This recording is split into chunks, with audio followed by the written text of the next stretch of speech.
WNC Lyceum investigates traditional culture and attitudes in Western North Carolina.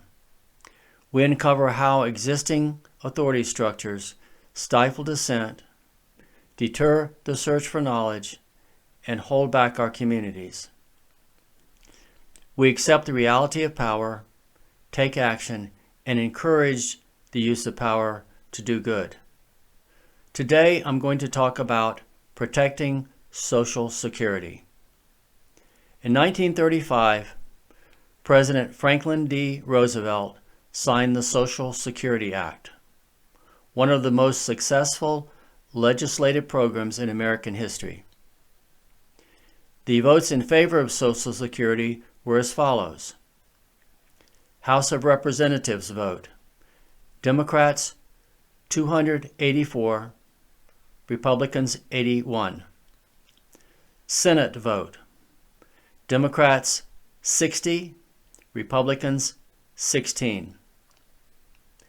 In the debate before the vote, Republicans spoke out against Social Security. Representative John Tabor of New York threatened, "Never in the history of the world has any measure been brought here so insidiously designed as to enslave workers and to prevent any possibility of the employers providing work for the people."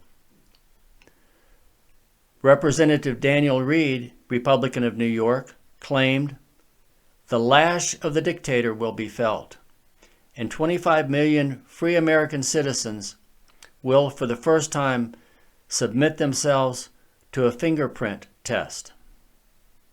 Representative James W. Wadsworth, Republican of New York, claimed that the passage of Social Security would open the door to a government power so vast, so powerful, as to threaten the integrity of our institutions and to pull the pillars of the temple down upon the heads of our descendants.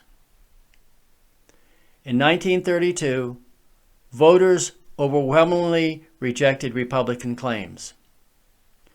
Democrats won 472 electoral votes to 59 electoral votes. Republicans couldn't stop the passage of the Social Security bill. In the following presidential election of 1936, Republican candidate Alf Landon threatened to repeal Social Security if elected. Landon lost 553 electoral votes to 8 electoral votes. Throughout the decades following the passage of Social Security in 1935, conservatives have tried to eliminate or undermine it. The Cato Institute, co-founded by the Koch brothers, has boasted the virtues of transforming Social Security into a system of private accounts.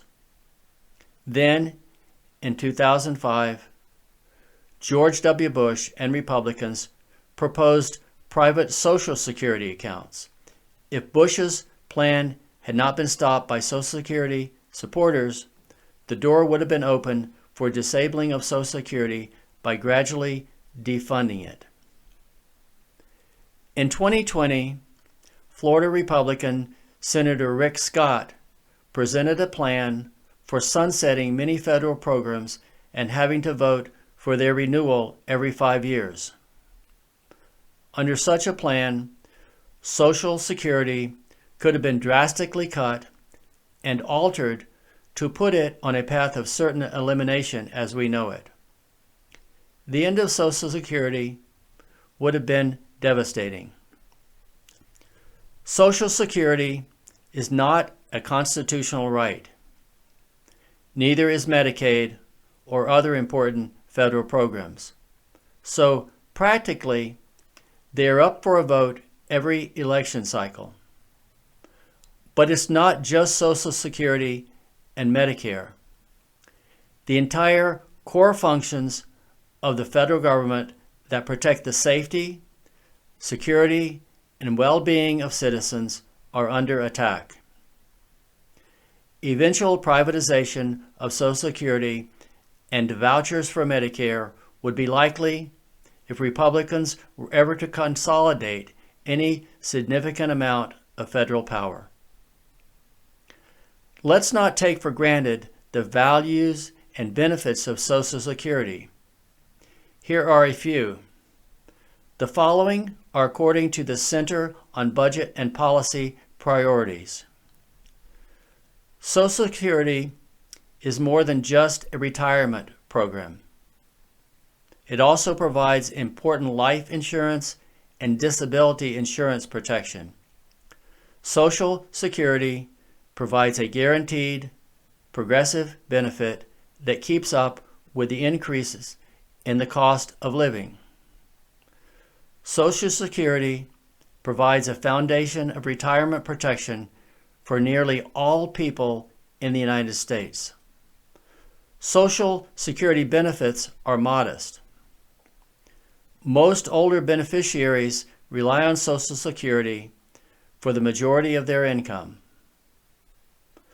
Social Security is a particularly important source of income for groups with low earnings and less opportunity to save and earn pensions, including Black and Latino workers and their families who face higher poverty rates during their working lives and in old age. Social Security is especially important for women because they tend to earn less than men, take more time out of the paid workforce, live longer, accumulate less savings, and receive smaller pensions. Women represent more than half of Social Security beneficiaries in their 60s and 7 in 10 beneficiaries in their 90s. In addition, women make up 96% of Social Security survivor beneficiaries. Social Security is important for children and their families as well as for older adults. Over 6.5 million children under age 18 lived in families who received income from Social Security in 2019. Social Security lifted 1.1 million children above the poverty line in 2020. Refer to the Center on Budget and Policy Priorities link in the description. Closer to home in North Carolina, in December 2019, over 2 million people received Social Security benefits. With so much at stake for so many millions of Americans, it's essential that we take every threat to Social Security seriously.